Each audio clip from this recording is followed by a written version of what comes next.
Halo teman-teman semuanya, kenalin nama aku Silviana Febriani. Aku dari program studi pendidikan ekonomi, Fakultas Keguruan dan Ilmu Pendidikan, Universitas Lampung.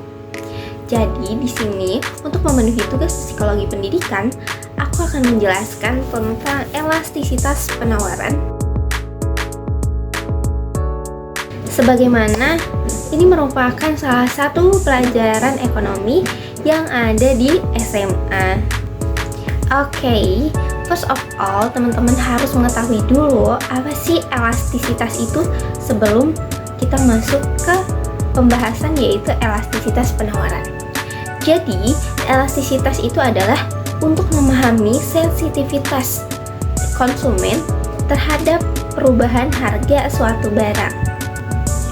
Menurut Alfred Marshall, elastisitas penawaran adalah perbandingan persentase perubahan barang yang ditawarkan dengan persentase perubahan harga. Pernyataan itu dapat ditulis sebagai berikut.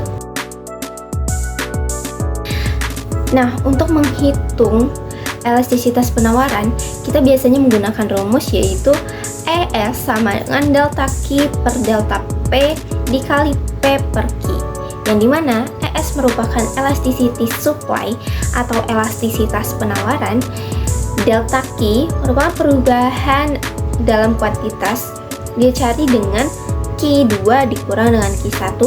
Kemudian delta P merupakan perubahan dalam harga yang dicari dengan P2 min P1. Kemudian P adalah harga awal dan Q adalah kuantitas awal. Nah, untuk lebih memahami lagi bagaimana cara menghitung elastisitas penawarannya, aku di sini punya contoh soalnya teman-teman. Jadi, pada saat harga Rp20.000, jumlah sayuran yang ditawarkan adalah 100 buah.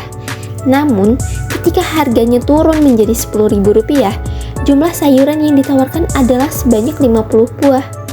Berdasarkan kasus di atas, berapakah tingkat elastisitas penawaran sayuran tersebut? Nah, selanjutnya kita mencari diketahuinya dulu nih teman-teman, supaya memudahkan kita dalam menghitung. Yang pertama yaitu delta Q. Delta Q itu tadi sama dengan Q2 dikurang Q1, yaitu Q2-nya adalah 100 dikurang dengan 50 sama dengan 50 buah. Kemudian delta P merupakan perubahan harganya, P2 dikurang P1, P2-nya adalah Rp20.000 dikurang dengan Rp10.000 sama dengan Rp10.000. Kemudian P harga awalnya yaitu Rp20.000 dan Q adalah kuantitas awal yaitu 100 buah. Kemudian kita masukkan ke rumus yaitu ES sama dengan delta Q per delta P dikali P per Q. ES-nya tadi kita udah menemukan delta Q-nya sama dengan 50, kemudian delta P-nya sama dengan 10.000 dikali P sama dengan 20.000 per Q-nya sama dengan 100. ES kita dapat Q1. Nah, karena nilai penawarannya itu sama dengan 1, ES sama dengan 1, maka elastisitas penawarannya adalah elastisitas uniter. Nah, teman-teman bingung kan kenapa dia masuk elastisitas uniter?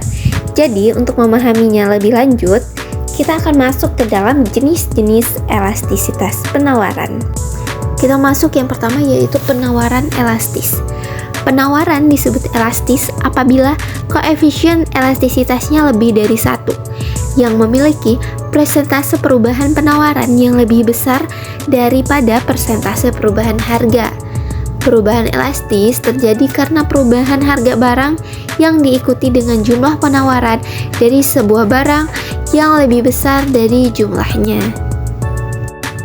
Yang kedua yaitu penawaran inelastis. Penawaran disebut inelastis jika koefisien elastis penawarannya itu kurang dari 1. Artinya, penawaran disebut inelastis apabila persentase pada perubahan penawaran produk atau barang yang lebih kecil dari persentase perubahan harga produk itu sendiri.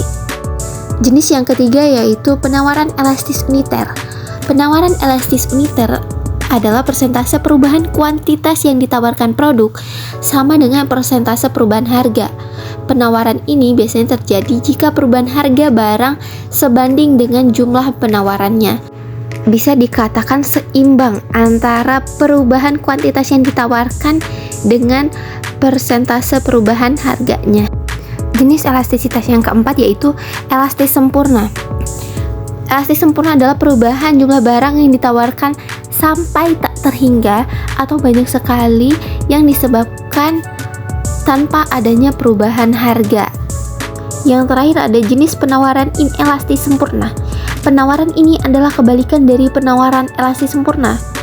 Pada penawaran ini terjadi karena berapapun harga yang berubah, kuantitas produk yang ditawarkan itu tidak berubah.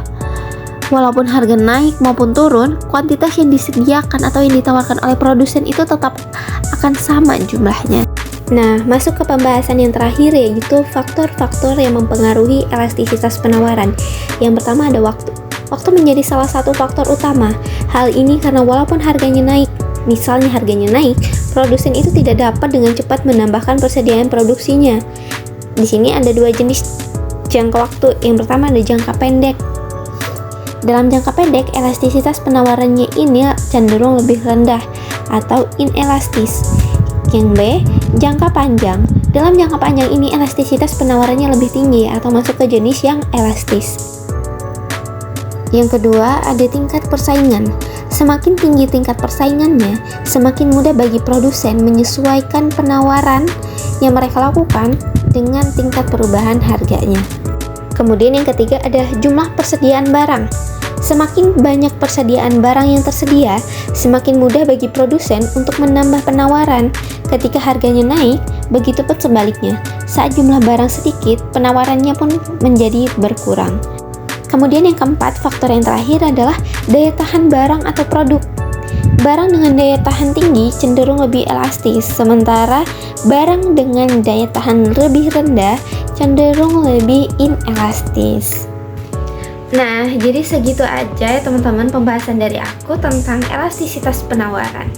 Semoga teman-teman dapat mengetahui dan memahami dari penjelasan aku tadi. Kalau misalnya teman-teman ada yang nggak mengerti atau ada yang tidak dipahami, kalian boleh tanya di kolom komentar di bawah ya. Dadah, see you next time teman-teman.